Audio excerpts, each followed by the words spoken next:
It's time for the 1430 Connection on 1430 WNAV and 99.9 FM, spotlighting news, newsmakers, and important community issues. Now, with this week's edition of the 1430 Connection, here is WNAV news anchor Donna Cole.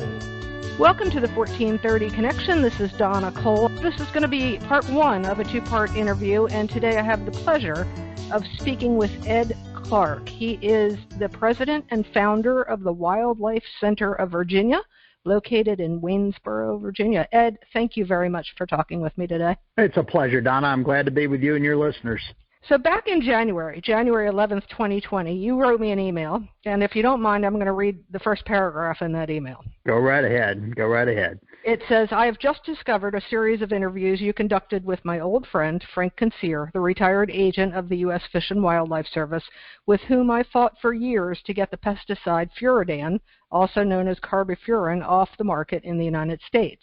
It was my organization, the Wildlfe Center of Virginia, that identified the first bald eagle that was confirmed to have a Carbofuran victim way back in 1985.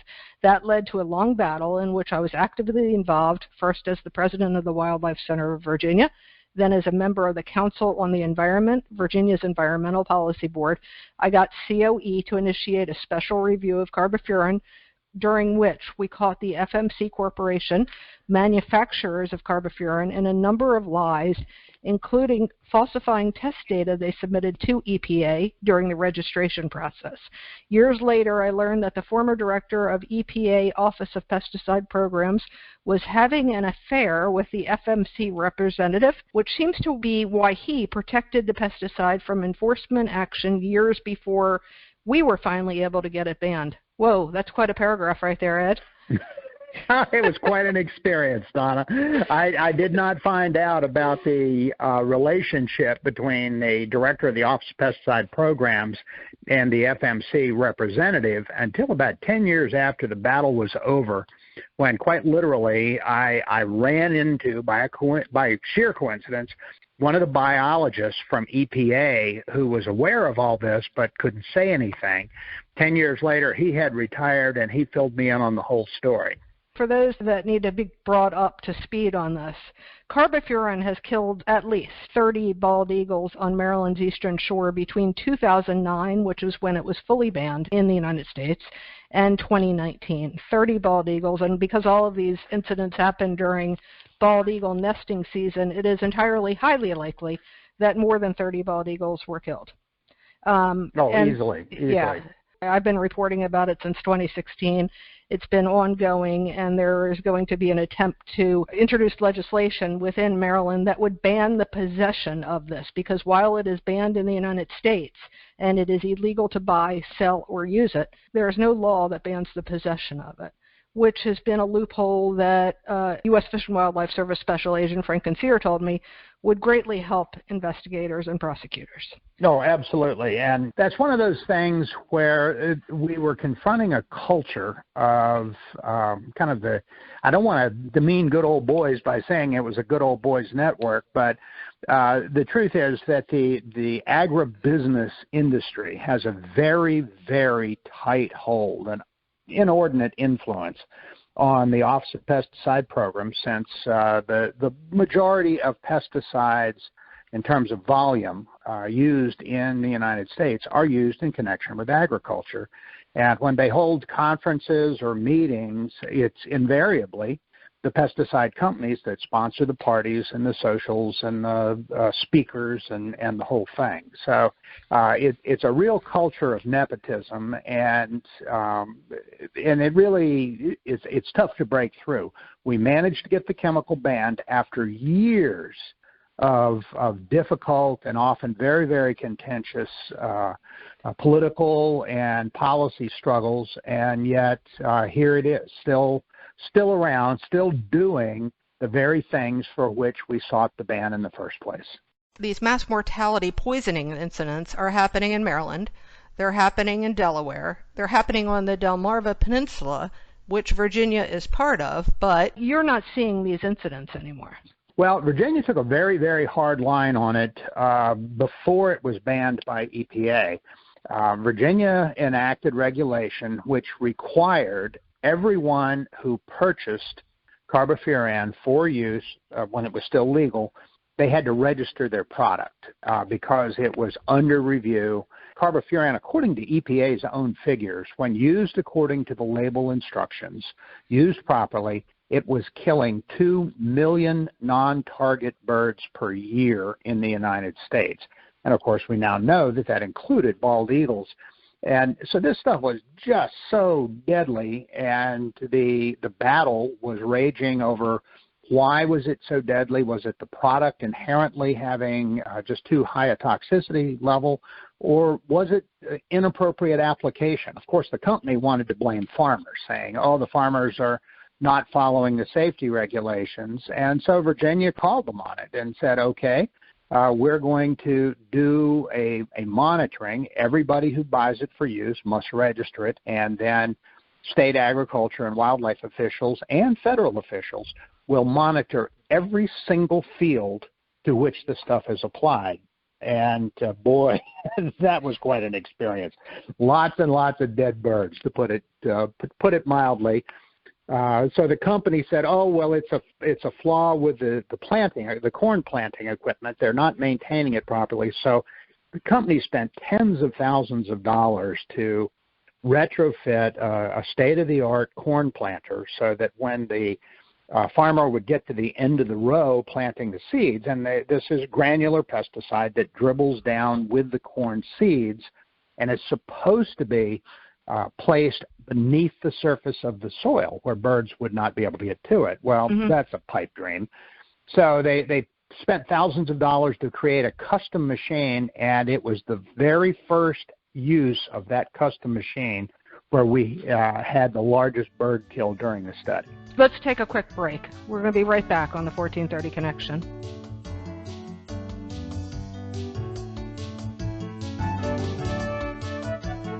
Welcome back to the 1430 Connection. I'm Donna Cole. I'm speaking today with Ed Clark. He's the president and founder of the Wildlfe Center of Virginia, located in Waynesboro, Virginia. We're talking about the carbofuran issue with bald eagles and why Virginia is so way ahead of the game than Maryland and Delaware are. So once FMC proved their custom tractor not very capable of handling this job because the carbofuran was so lethal to begin with, then what happened? The Department of Game and Inland Fisheries, as it was known at the time, now the Virginia Department of Wildlife Resources, the first thing they did when confronted with the evidence was ban all uses of this chemical on state game lands. And actually, the Department of Game and Inland Fisheries is the largest landowner of any state agency, with wildlife management areas all over the state. And many of these are state-owned, but they're working farms because, indeed, farmland is good habitat. So they do a lot of corn planting to facilitate dove hunting and things of this nature, but they banned it outright immediately, which, of course, put the company on the defensive, put the Virginia Department of Agriculture on defensive, and we went from there. But requiring the registration of the product let people know if they were going to buy this stuff and try to do it in an illicit way or keep it around, their names are all on record. So if we have somebody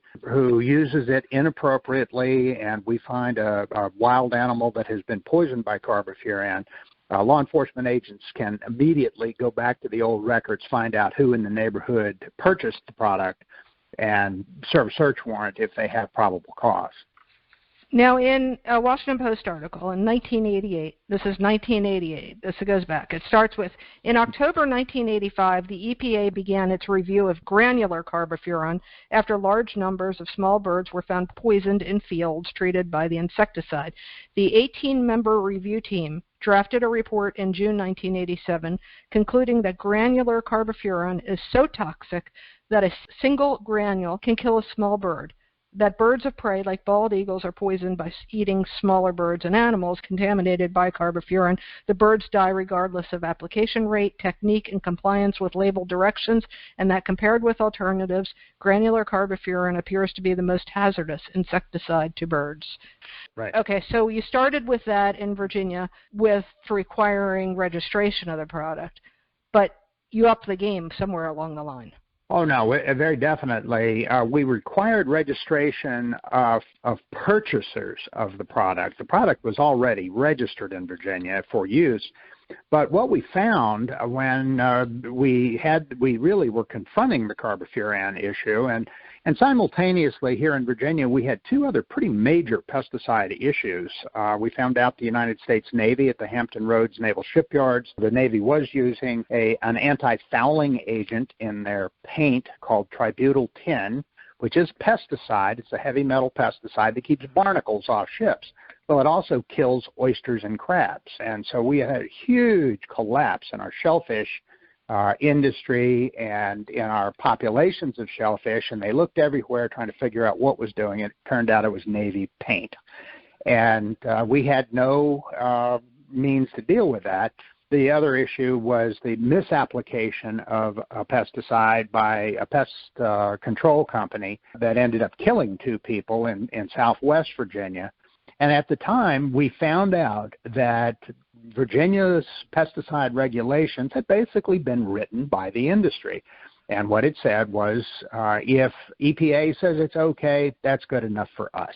So Virginia had not bothered to create a mechanism through which it could remove a pesticide that was found to be unsafe unless and until EPA acted first. And that was really the root of our problem. So back in 1986, Governor Gerald Beliles was elected, and it was he who appointed me to the State Environmental Policy Board. And right before his term was up in the late 80s, he instructed the Council on the Environment to undertake a study of our state pesticide regulations and present him with proposed legislation that would fix the problem. And we did. He gave us 90 days, and we produced legislation we never in a million years thought would pass. And it did. It did, unanimously. And so the governor pushed it through. The testimony was just rock solid. We weren't talking about making it harder for companies to register products. They just had to be accountable. They just had to be responsible. And so we ended up with a very, very reasonable but also a very, very safe pesticide registration program that was not, in fact, predicated on EPA. Let's take another quick break. We'll be right back on the 1430 Connection.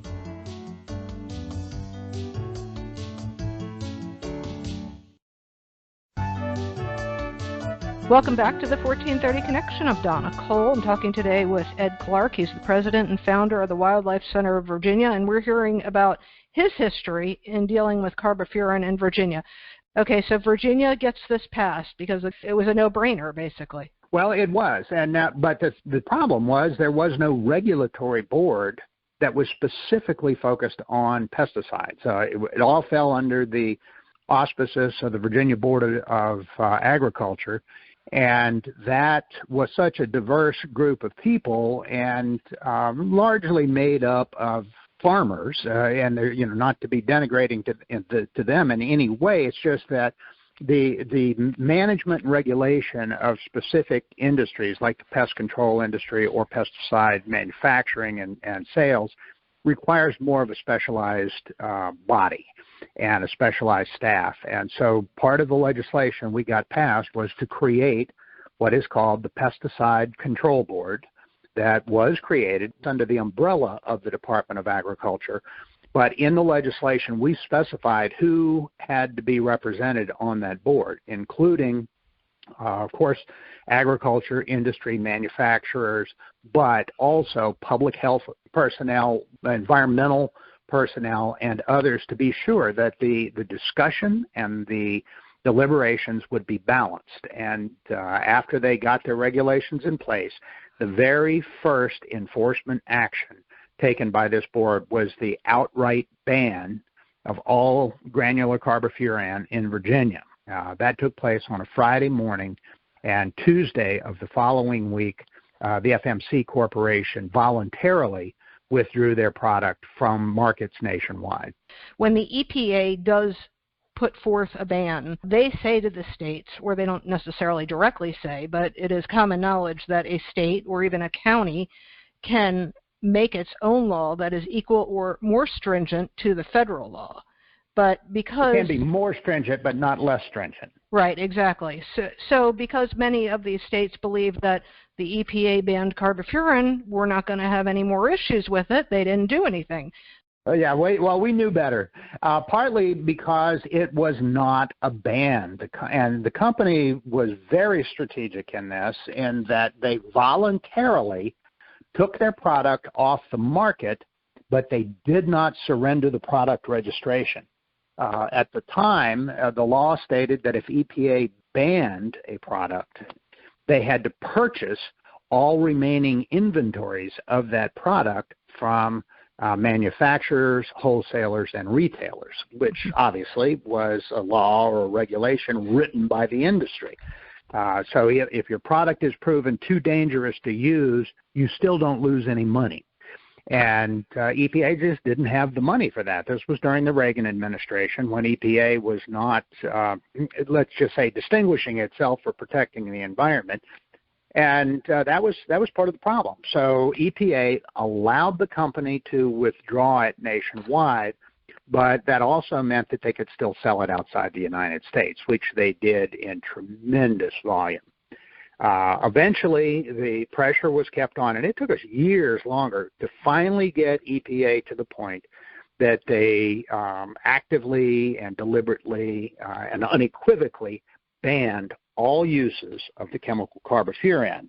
What that meant is not only was it not legal for use in any application inside the boundaries of the United States and its territories, but that no product could be imported to the United States that had residues of carbofuran on the product. So they couldn't sell it internationally to any country that wanted to turn around and sell their agricultural products back to us. And that's an important part, because the carbofuran does seep into groundwater, ground wells, and into these are happening on farms where food is produced, right?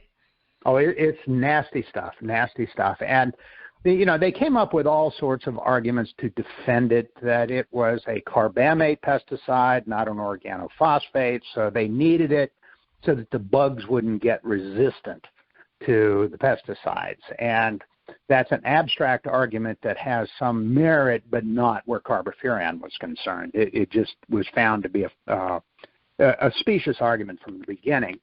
But the trouble is that the company mounted quite a campaign alleging that those of us that were after this chemical were anti-farmer, and that and yet it was they who had blamed the farmer for the kills, and saying that the farmers were not following directions and the farmers weren't doing this and weren't doing that.